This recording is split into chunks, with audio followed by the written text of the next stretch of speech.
Assalamu student, this is Sir Faisal Kaisar from SSAT Degree College. Welcome in first year accounting. Chapter number है मेरे पास second, topic चल रहा है मेरे पास general journal.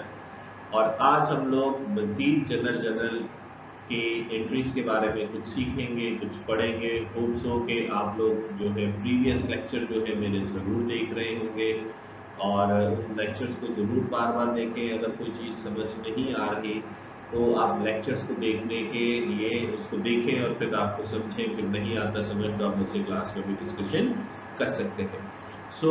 हम general पढ़ रहे थे। इससे पहले मैंने कुछ आपको बेसिक्स भी पढ़ाई थी, कुछ जनरल एंट्रीज भी बताई थी।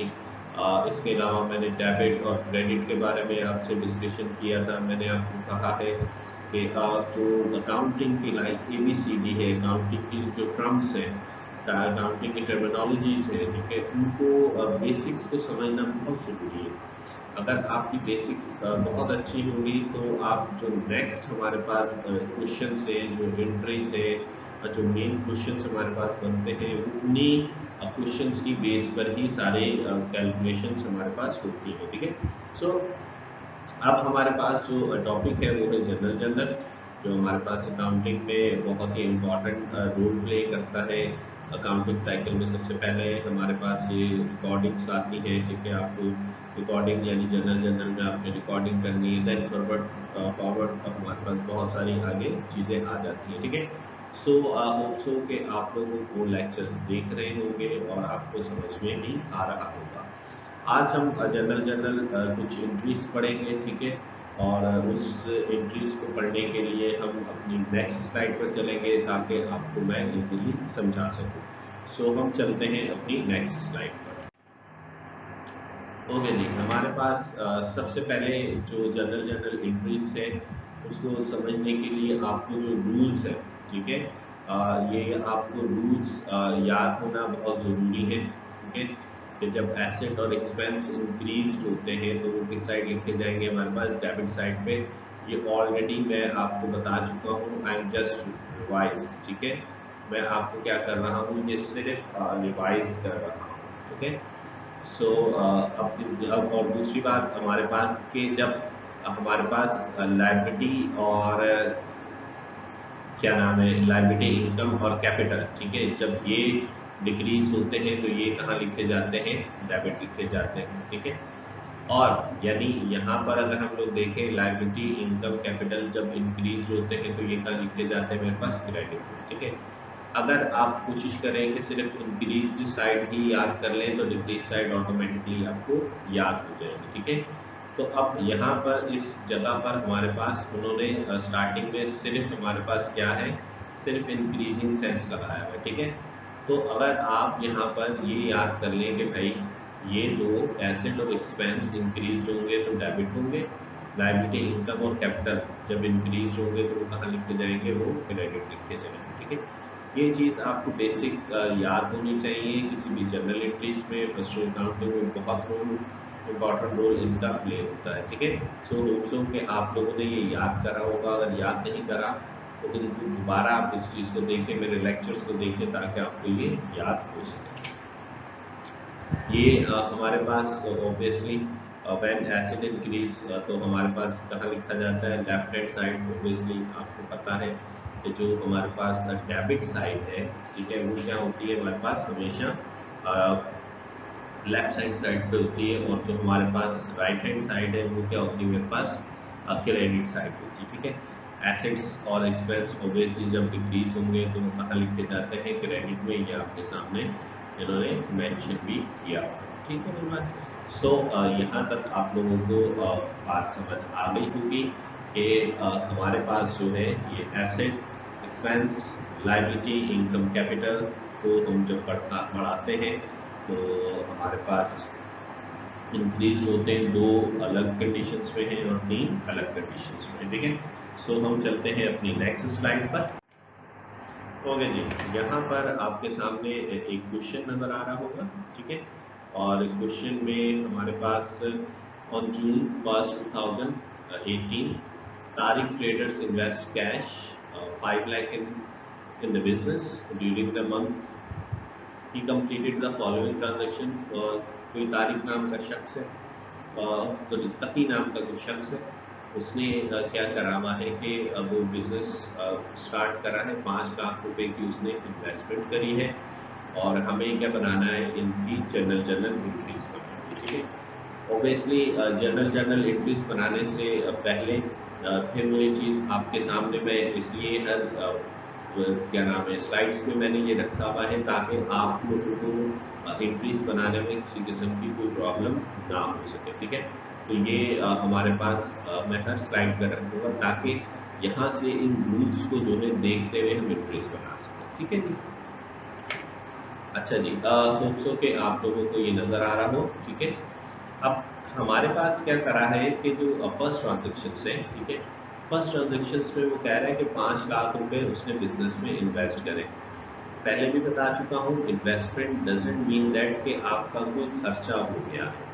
बहुत सारे लोग कहते हैं यार मैंने 10 लाख रुपए की गाड़ी ली है या प्लॉट को ले लिया है, तो इसका मतलब ये नहीं कि आपका ये खर्चा हो गया। नो, इसका मतलब ये है कि आपने वो इस मकसद के लिए लिया है कि आपको कोई फ्यूचर में उसका कोई बेनिफिट हो जाए, कि इन्वेस्टमेंट हो रहे, प्लॉट लिया है तो वो बढ़कर उसकी वैल्यू कुछ हो जाए, आपने कोई गाड़ी ली है तो किसी और बिजनेस में कारोबार में आप लोग लगा दें। So investment doesn't mean that कि आपका जो है वो कोई खर्चा होगा। इन्वेस्टमेंट मीन दैट कि आपके उसके आपने इसलिए पैसे लगाए कि वो बढ़े। तो अब अगर हम लोग यहाँ पर देखें तो देखें आपको ये नज़र आ रहा होगा कैपिटल। ठीक है, और कैपिटल जब इंक्रीज हो रहा है, ठीक है, तो वो कहाँ लिखा जा रहा है, क्रेडिट में। तो यहाँ पे भी आपको नजर आ रहा होगा कि ये हमारे पास कैपिटल है। ठीक है, ये आपको कैपिटल नजर आ रहा होगा। ठीक है, अब ये जहाँ बढ़ रहा है उसको हम लोग क्या लिखते हैं, क्रेडिट लिखते हैं। ठीक है, कैपिटल जब बढ़ता है तो हम लोग कहाँ लिखते हैं, उसे क्रेडिट में लिखते हैं। ठीक है जी, इसी तरीके से हमारे पास जो कैश है, कैश इसका मतलब, अच्छा कैश से यहाँ पे मतलब ये नहीं है कि भाई देखिए कैश एसिड है, एसिड बढ़ेगा तो डेबिट होगा, ऑब्वियसली डेबिट होगा। तो यहाँ से इस चीज़ का ये हल्के मतलब नहीं है कि यहाँ पे 5 लाख रुपए आपके एक्स्ट्रा बढ़ गए। यहाँ पे डेबिट लिखने का मतलब ये है कि मतलब बढ़ने से मतलब है आपके पास होल्ड है, आपके पास रखे हुए हैं। ठीक है, इंक्रीजिंग सेंस में उसे लिया जाता है। सो यहाँ पर हमारे पास सबसे पहले कैश हमारे पास है, तो कैश पॉजिटिव सेंस में हम लोग लेंगे कि हमारे पास रखा हुआ है, मतलब बढ़ने के सेंस से मतलब ये है कि आपके पास होल्ड डाउन है इन्वेस्टमेंट में। ठीक है, डेट हम लोगों ने लिख दी 1 June, cash debit capital credit, particular की या डेबिट और क्रेडिट की हम लोगों ने। इसी तरीके से नरेशन बहुत ज़रूरी है लिखना। ठीक है, to record the cash investment, अच्छा ये कैश इन्वेस्टमेंट भी लिख सकते हैं। इसके अलावा हम लोग यहाँ पर लिख सकते हैं कि टू रिकॉर्ड द तकी ट्रेडर इन्वेस्टमेंट। ठीक है, हम लोग ये भी लिख सकते हैं, टू रिकॉर्ड द तकी इन्वेस्टमेंट भी लिख सकते हैं। नरेशन से मतलब होता है कि आप जो रिकॉर्ड कर रहे हैं उसको आप अच्छे से एक्सप्लेन करें।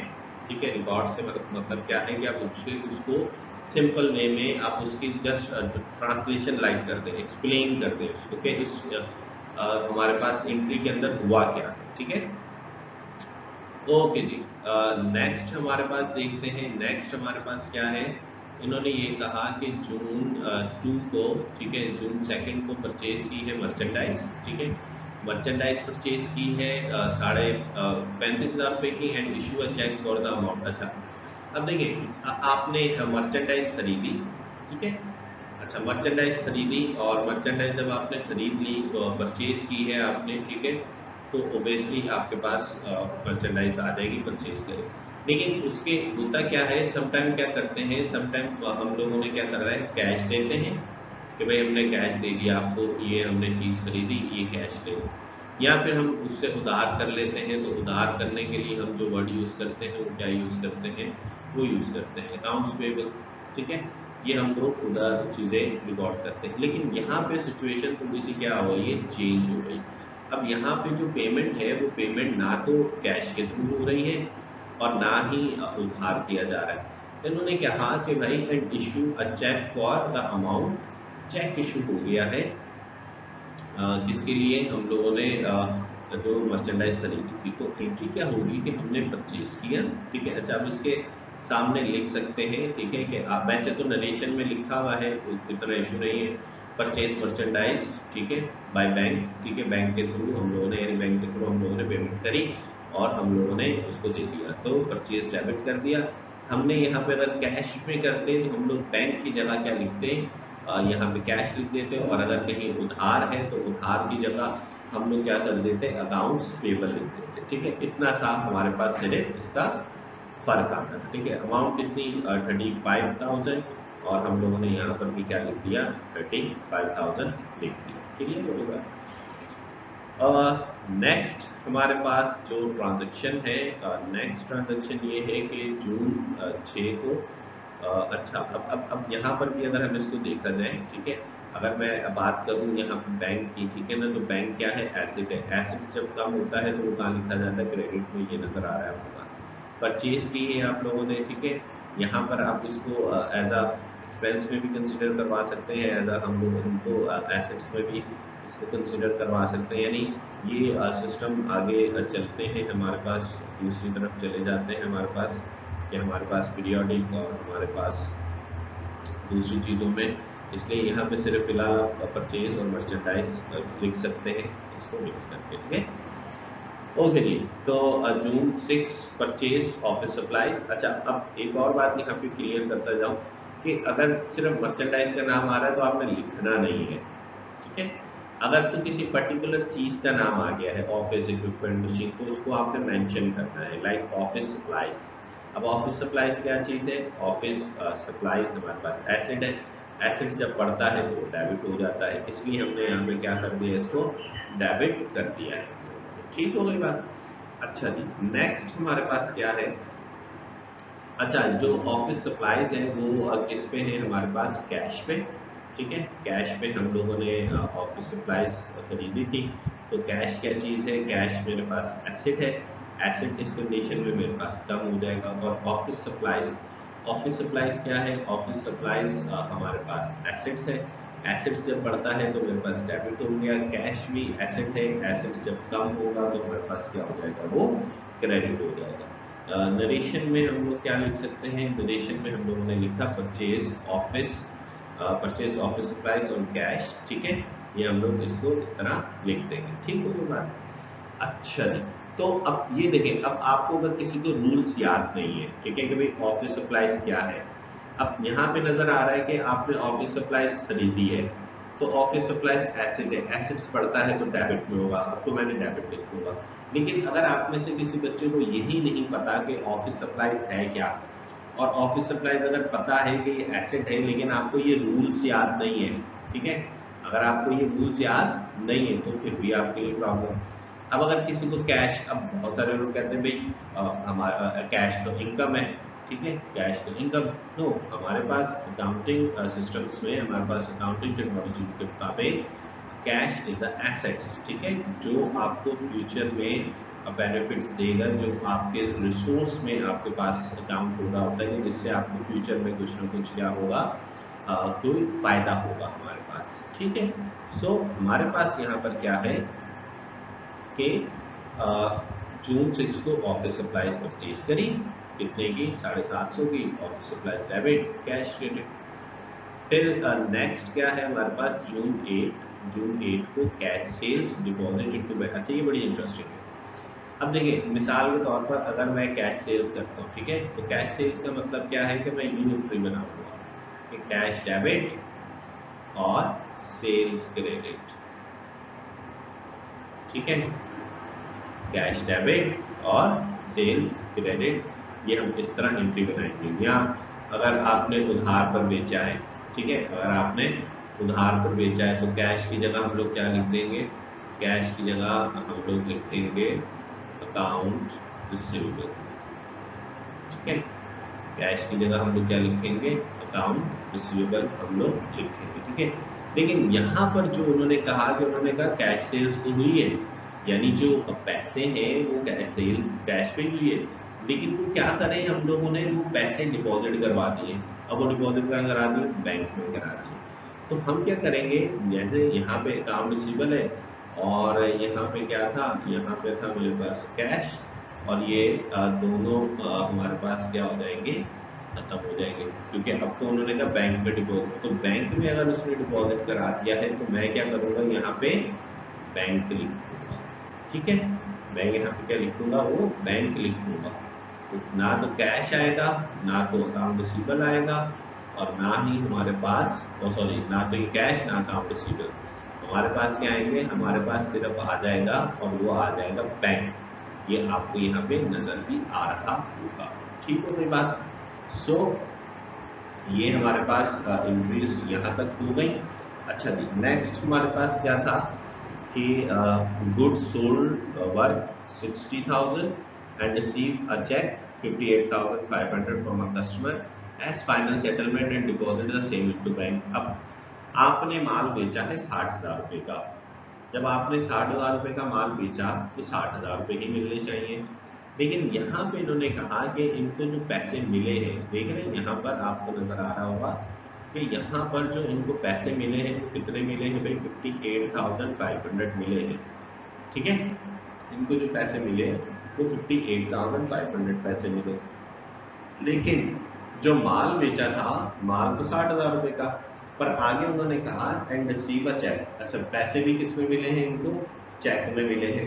ठीक है, अब जब चेक मिले हैं from a customer as a final settlement and deposit into save bank. अब वो जो पैसे मिले हैं वो भी इन्होंने कहाँ जमा करवा दिए हैं, वो भी इन्होंने बैंक में ही जमा करवा दिए हैं। क्लियर हो गई बात।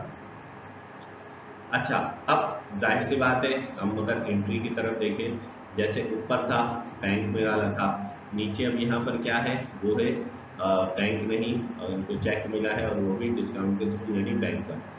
सेल करी थी दोनों तरफ हमने सेल कर दी। अब देखें, सेल टोटल थी 60,000 रुपए की। सेल है टोटल कितनी, 60,000 रुपए की। लेकिन इनको जो पैसे मिले वो पैसे मिले 58,000। वो बेसिकली मैंने आपको बता चुका हूँ कि अगर हमारे पास यहाँ पे कैश नहीं है, अकाउंट रिसीवेबल नहीं है, बैंक है, तो इसका मतलब ये इन्होंने चेक दिया हुआ है। यानी चेक अगर कहीं होगा तो आप क्या यूज करोगे, बैंक यूज करोगे। तो बैंक में पैसे हम लोग आए और डिपॉजिट करवा दिए, दैट इज 58,500। और लेकिन साथ में क्या था, एंट्रीज बैलेंस नहीं हो रही थी, तो इसका मतलब सेल डिस्काउंट 1,500 रुपए का सेल डिस्काउंट करा। सेल डिस्काउंट क्यों कहेंगे, क्योंकि हमने माल बेचा था। ठीक है, गुड्स सोल्ड करा था। अब जब हमने गुड्स सोल्ड करा तो इसका मतलब ये है कि हम जब डिस्काउंट दे रहे हैं, तो डिस्काउंट का मतलब ये है कि आपने उस बंदे को सेल्स डिस्काउंट दिया। आपने सेल्स की और आपने उससे क्या दे दिया, डिस्काउंट दे दिया। So that is called sales discount. ठीक है, सो ये हमारे पास यहाँ पर इस तरह एंट्री बनेगी। ओके जी, नेक्स्ट हमारे पास है कैश सेल्स मर्चेंडाइज। अब सेम वही चीज, अब यहाँ पर भी क्या है, अच्छा यहाँ पे अच्छा नरेशन यहाँ पर अगर देखें तो नरेशन क्या है, cheque collect after discount. Cheque collection हुई है, लेकिन वो क्या हुई है, डिस्काउंट के बाद हुई है हमारे पास। ठीक है जी। अच्छा, फिर क्या है, इन्होंने कहा कैश सेल्स मर्चेंडाइज। ठीक है, कैश सेल हुई है मर्चेंडाइज। ठीक है, उन्होंने बेची है मर्चेंडाइज, और वो जो बेची है वो कैश पे बेची है। तो ऑब्वियसली हम लोग क्या बनाएंगे, कैश डेबिट और सेल्स क्रेडिट। उधार होता तो अकाउंट रिसीवेबल लिखता, सेल आपने कर दी, नरेशन में क्या लिखता, goods sold on cash. Goods जो है वो सोल्ड कर दी है, और वो जो सोल्ड करी है वो किस पे करी है, इन्होंने वो कैश पे कर दी। ठीक हो गई बात। तो यहाँ पे हमारे पास ये एंट्री इस तरह फाइनल हो जाएगी। नेक्स्ट क्या था, नेक्स्ट है हमारे पास advertising expense. Advertising expense by cheque, cheque के थ्रू पेमेंट करी है। यहाँ पे हमने लिखा एडवर्टाइजमेंट, और थ्रू चेक है तो मैंने बैंक लिख दिया। अगर थ्रू कैश कहते तो मैं बैंक की जगह क्या लिख देता, कैश। कैश कहते तो कैश लिख देता। अगर वैसे तो एडवर्टाइजमेंट एक्सपेंस या सैलरी एक्सपेंस उधार नहीं होता। आप अगर किसी की सैलरी है तो आप उससे उधार तो नहीं करेंगे। ठीक है, तो यहाँ पे कैश पॉसिबिलिटी हो सकती थी आने की। सो एडवर्टाइजमेंट एक्सपेंस डेबिट, और बैंक आपका क्या हो जाएगा, क्रेडिट। नेक्स्ट क्या है मेरे पास, withdraw cash from bank for office use. हमारे पास इन्होंने क्या करा है, कैश निकाला है। ठीक है, वो कहाँ से निकाला है इन्होंने, हमारे पास से फ्रॉम बैंक, बैंक से निकाला है। तो बैंक इसका मतलब क्या हो जाएगा, कम हो जाएगा। बैंक वाली चीज क्या होगी मेरे पास से अब कम हो जाएगी। ठीक है, और कैश इसने निकाला है, कैश हमारे पास बढ़ जाएगी। ठीक है, सो ये यहाँ तक हमारे पास कुछ एंट्रीज थी। ठीक है, अभी एंट्रीज खत्म नहीं हुई हमारे पास से। ठीक है, इसकी थोड़ी सी और एंट्रीज बाकी हैं, वो भी हम लोग जरा देख लेते हैं। ठीक है, और हमारे पास जो नेक्स्ट एंट्रीज है वो जरा इसको देख लेते हैं कि वो हमारे पास क्या है। ठीक है, वही हमारे पास 4-5 और एंट्रीज हैं। जैसे अब यहाँ पे इन्होंने कहा कि परचेज मर्चेंडाइज की है, वर्थ उसकी कितनी थी 14,000 and issued a cheque, cheque issue करा है 13,700 की as final settlement to supplier. अब ये रिवर्स्ड है। ठीक है, पहले जो हम लोगों ने देखी थी वो क्या करी थी, सेल करी थी। अब यहाँ पर ये कह रहा है परचेज कर रहा है। अब जब मर्चेंडाइज परचेज कर रहा है, इसने परचेज जो की है मर्चेंडाइज वो 14,000 की है, और जो चेक इशू किया है वो कर रहा है 13,700 की। ऑब्वियसली 300 रुपए क्या कर रहे हैं हम लोग, कम दे रहे हैं। ठीक है, किसको, as a final settlement to supplier. ठीक है, सप्लायर को हम लोग 300 रुपए कम दे रहे हैं, जबकि हमने जो चीज खरीदी थी वो चीज कितने की खरीदी थी, वो खरीदी थी 14,000 रुपए की। ठीक है, सो रूल्स आपके साथ साथ चलते रहेंगे। ठीक है, कि एसेट और एक्सपेंस जब बढ़ेंगे वो डेबिट हो जाएंगे, लायबिलिटी इनकम कैपिटल। ये मैं बार बार, आप ये सोचेंगे मैं आपको बार बार बता रहा हूँ, इसका मतलब ये है कि ये रूल्स बहुत इंपॉर्टेंट आपके सामने है। ठीक है, तो अब अगर हम लोग देखें तो परचेज किया, परचेज कितने की की है हम लोगों ने, 14,000 रुपए की ही की है। लेकिन हमने जब उसको चेक दिया, चेक देख रहे बैंक, बैंक में जब उसको चेक दिया वो दिया 13,700 का। ठीक है, अब 13,700 हम लोगों ने दे दिया इसको चेक। तो अब इसका मतलब क्या हुआ कि हमें जो है इसको जो डिस्काउंट हमने जिसे कहते हैं हमें कोई डिस्काउंट मिला, अब वो डिस्काउंट कितना था, परचेज डिस्काउंट, और वो कितना था 300 का, क्योंकि डेबिट और क्रेडिट की जो साइड है वो क्या होनी चाहिए, इक्वल होनी चाहिए। तो 300 और 13,700 पूरे हो गए हमारे पास 14,000, और दूसरी तरफ भी क्या आ गए मेरे पास, पूरे 14,000 आ गए। जून 23 withdraw cash from bank for personal use. अच्छा, हमारे पास यहाँ पर क्या था कि पर्सनल यूज के लिए पैसे निकाले हैं, विड्रॉ कैश करा है इन्होंने। ठीक है, सो बैंक से निकाले तो हमारे पास एंट्री बन गई, क्या बैंक हमारे पास से कम हो जाएगा, और पर्सनल यूज के लिए तो हमारे पास ड्रॉइंग आ जाएगी। ठीक हो गई बात। अच्छा, फिर हमारे पास क्या है, जून 25 परचेज मर्चेंडाइज फॉर कैश, 2,000 रुपए की मर्चेंडाइज इन्होंने क्या करी है, परचेज करी है। तो मैं डायरेक्ट वही लिखूंगा कि परचेज डेबिट, और साथ में कैश क्रेडिट, परचेज डेबिट, और साथ में कैश मैंने क्या कर दिया, क्रेडिट कर दिया। क्योंकि नरेशन में भी हम लिख सकते हैं परचेज मर्चेंडाइज फॉर कैश। ठीक है, ओके जी। लास्ट हमारे पास दो एंट्रीज और है। इन्होंने कहा salary paid to office employer by check.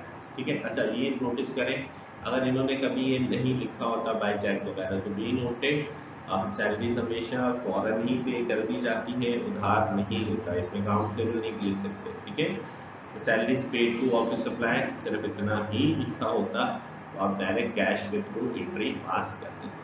तो अब यहाँ पर क्या करा, यहाँ पे इन्होंने ये करा कि सैलरी पे कर दी है। ठीक है, यानी सैलरीज एक्सपेंस डेबिट, और हमारे पास इन्होंने चेक के, अगर चेक नहीं होता तो मैं यहाँ पे क्या लिखता, कैश लिखता। सो सैलरीज एक्सपेंस डेबिट और मेरे पास कैश क्रेडिट। ठीक है, सैलरीज एक्सपेंस 15,000 है, एक्सपेंस नोटेड कर लें, इंक्रीज इंक्रीज मतलब यहाँ पे हमारा रिकॉर्ड कर रहे हैं कि भाई हमारे पास सैलरीज एक्सपेंस कितना था 15,000, जो कि वो किस तरह से इन्होंने पेमेंट कर दी, उसको बैंक के थ्रू इसको पेमेंट कर दी। ओके जी, लास्ट हमारे पास एंट्री थी परचेज ऑफिस फर्नीचर, जो कि है 1,25,000 ऑन अकाउंट। ऑफिस फर्नीचर मेरे पास आ गया। ठीक है, कितने का, ऑफिस फर्नीचर मेरे पास 1,25,000 का, और साथ में मैंने अकाउंट्स पेबल, ठीक है, उधार है, ऑन ऑन अकाउंट हो या फिर हमारे पास ऑन क्रेडिट हो। ठीक है, तो ये हमारे पास सारे उधार पे ही काम होते हैं। अगर कैश कहते हैं तो कैश आ जाता। ठीक है, अब देखिए अकाउंट्स पेबल है, अकाउंट्स पेबल क्या है, लायबिलिटी। तो लायबिलिटी जब इंक्रीज होती है तो वो कहाँ लिखी जाती है, क्रेडिट में। ठीक है, लायबिलिटी मेरे पास बढ़ गई ना, मैंने आज फर्नीचर खरीदा, और जब मैंने फर्नीचर खरीदा तो फर्नीचर तो मेरा एसेट है, एसेट तो बढ़ गया। ठीक है, एसेट्स तो मेरा बढ़ गया, लेकिन साथ में मैंने उधार पर खरीदी थी, तो उस उधार का मतलब ये है कि मेरे पास से लायबिलिटी भी बढ़ जाएगी। ठीक है, होप सो स्टूडेंट के आप लोगों को ये एंट्रीज जो है वो समझ आई होगी, और इसको बार बार देखते रहिएगा। ठीक है स्टूडेंट, सो नेक्स्ट लेक्चर के लिए अल्लाह हाफिज।